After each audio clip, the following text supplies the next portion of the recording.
2011 será lembrado por muitas coisas, mas talvez o maior desses marcos seja a morte de Steve Jobs.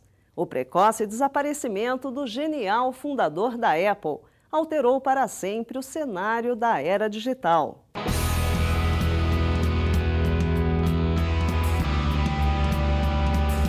O falecimento de Steve Jobs fecha um dos capítulos mais interessantes da história da tecnologia. Um capítulo que teve como últimos destaques o lançamento do iPad 2 e do iPhone 4S, que ainda contou com a participação de Jobs em seu desenvolvimento.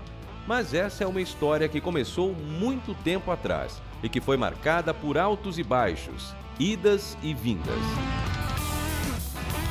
Steve Jobs foi adotado assim que nasceu. Seu pai biológico é de origem síria, sua mãe é americana, mas ele foi criado pelo casal Paul e Clara Jobs. Ainda jovem, Steve Jobs demonstrou interesse por tecnologia. Seu primeiro emprego foi na HP, mais um estágio que um emprego de verdade.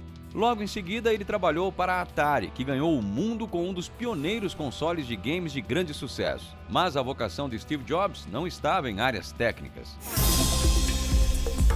Na efervescência hippie da Califórnia, Jobs entrou de cabeça na chamada contracultura. Chegou a viajar para a Índia e adotar uma dieta em que só comia maçãs, mais nada.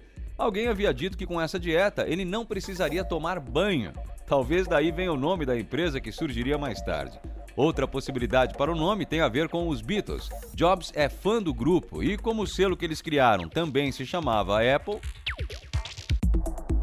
a Apple foi fundada por Jobs, Steve Wozniak e Ronald Wayne. Desde o início, a empresa levou a marca de Jobs, criando produtos arrojados como o Apple II, primeiro computador pessoal da história. Mais tarde, viriam outras revoluções, como a criação dos Macs em 1984.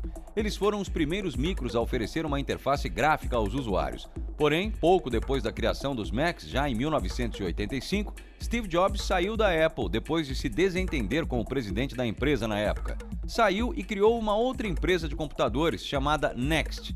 No ano seguinte, em 1986, Steve Jobs comprou a divisão de animação da produtora de George Lucas, o criador de Guerra nas Estrelas.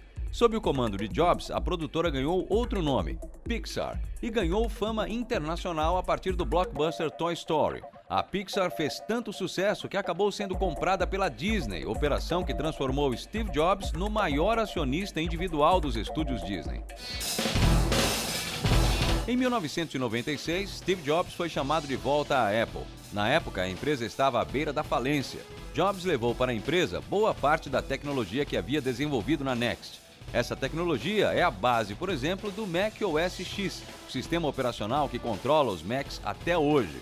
Para evitar a bancarrota, Jobs chegou a fazer um acordo com Bill Gates e a Microsoft chegou a injetar dinheiro na Apple, além de permitir que os Macs rodassem os programas do pacote Office como o Word. Foi o que bastou. Depois desse período, foi um sucesso atrás do outro, começando pelo iPod, depois o iPhone e mais recentemente o iPad. Produtos que levaram a Apple a se transformar na maior empresa de tecnologia do planeta e a maior em valor de mercado entre todas as empresas.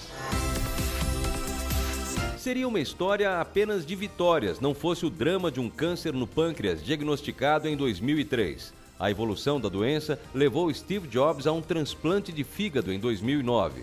Apesar da boa recuperação, em janeiro deste ano ele teve de se afastar novamente por licença médica. Tim Cook, um engenheiro de 50 anos, assumiu o posto como novo presidente da Apple. O iPhone 4S, lançado um dia antes da morte de Steve Jobs, ainda traz sua marca. Entre os recursos do novo telefone, o que mais chamou a atenção foi o assistente pessoal Siri. E foi Steve Jobs quem decidiu pela compra da empresa que desenvolveu a tecnologia um ano e meio atrás.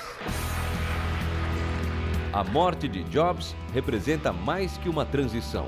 É o fim de um capítulo da história da tecnologia. Um capítulo marcado pela genialidade e ousadia que ajudaram o mundo todo a mergulhar na era digital.